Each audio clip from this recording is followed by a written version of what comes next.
મહત્વના સમાચાર વડોદરાથી પ્રાપ્ત થઈ રહ્યા છે। વડોદરા જિલ્લામાં કેમિકલ માફિયાઓ બેફામ બન્યાનો આરોપ છે। નંદેશ્વરી અને કોયલીમાં કેમિકલ માફિયાઓ બેફામ બન્યાનો આરોપ છે।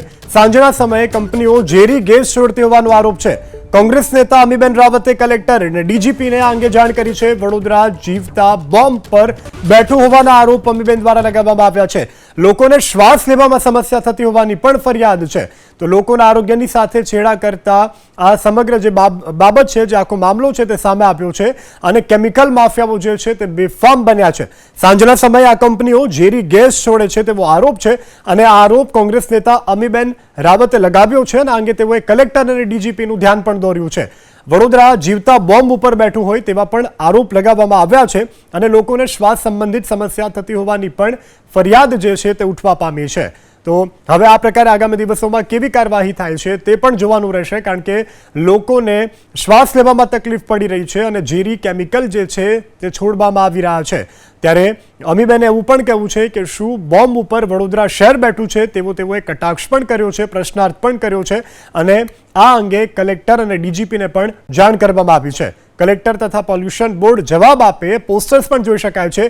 વડોદરા ભોપાલ બનશે તો બચશે કોણ તેવા આકરા સવાલની સાથે તેઓએ ડીજીપી અને કલેક્ટરનું ધ્યાન પણ દોર્યું છે। તો વડોદરા માટે ખૂબ ગંભીર આ બાબત, કારણ કે લોકોને સ્વાસ્થ્ય સંબંધિત સમસ્યાઓ પણ આગામી દિવસોમાં જો થાય તો નવાઈની વાત નથી, કારણ કે લોકોને શ્વાસ લેવામાં તકલીફ પડી રહી છે અને શ્વાસ લેવામાં તકલીફ પડી રહી છે તેનું કારણ છે કે કંપનીઓ દ્વારા સાંજના સમયે છોડાતો ઝેરી ગેસ છે। તો હાલ તો આ અંગે જીપીસીબી અને જે સમગ્ર વડોદરાનું સંચાલન કરનાર કલેક્ટર છે તેમને રજૂઆત કરાઈ છે। કોંગ્રેસ નેતા અમીબેન રાવત આપણી સાથે ફોન લાઈન પર જોડાઈ ગયા છે। અમીબેન, સ્વાગત છે આપનું અસ્મિતા ન્યૂઝમાં। આપે આ સમગ્ર જે પ્રકરણ છે એને આપ બહાર લાવ્યા છો, આપની પાસે શું માહિતી છે બેન વધુ? હું પોતે બી ઓલ્ડ છાણી રોડ પર નિઝામપુરા વિસ્તારમાં રહું છું। છેલ્લા લાસ્ટ 15 દિવસથી રેગ્યુલર ફીચર થઈ ગયું છે કે સાંજના 7-8 વાગ્યા પછી ગેસ ગળતરના લીધે આંખોમાં બળતરા થાય ને શ્વાસ લેવાની તકલીફ પડે। આ બાબતે અગાઉ અમે 7મી માર્ચે બી લેખિત ફરિયાદ કરેલી, એના અગાઉ ફેબ્રુઆરી મહિના બી ફરિયાદ કરેલી, પણ હજી સુધી પોલ્યુટર્સ કોણ અને એમને શું સજા કરી એનો કોઈ ખુલાસો થયો નથી। અગાઉ બી ડીએફ ફરિયાદ કરેલી અને આ પ્રત્યેક વર્ષ હવે એવું થયું છે કે ફેબ્રુઆરી માર્ચ મહિનામાં પવનની દિશા બદલાય એટલે Nandesari industrial area, IPCL, IOCL, GSFC એ બાજુથી ગેસ કોકટેલ, બધા ગેસીસનો મિક્સચરની જે સ્મેલ આવતી હોય એ રીતના ગેસ ગળતર થાય છે, આંખોમાં બળતરા થાય છે અને નાગરિકોના સ્વાસ્થ્ય સાથે ચેડા થાય છે।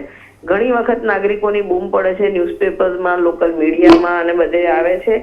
જીપીસીબીમાં અનેક વખત ફરિયાદ કર્યા પછી બી જીપીસીબી કોઈ જાતની એક્શન લેતું હોય એવું અમને બહાર દેખાતું નથી। અમારા પત્રોના જવાબ બી નથી મળતા। ત્યારે અમે કલેક્ટરને બી ફરિયાદ કરી છે કે આ બાબતે તટસ્થ તપાસ થાય અને ગેસ ગળતરના જે બી સ્ત્રોત હોય એ લોકોને કડક સજા થાય ને એમના નામ જાહેર થાય। બિલકુલ અમીબેન, આપે કલેક્ટરને રજૂઆત કરી તો કલેક્ટર દ્વારા આપને શું કહેવામાં આવ્યું અને સ્થાનિકોમાં શ્વાસ સંબંધિત સહિત અન્ય કોઈ અત્યારે સમસ્યાઓ જણાઈ રહી છે?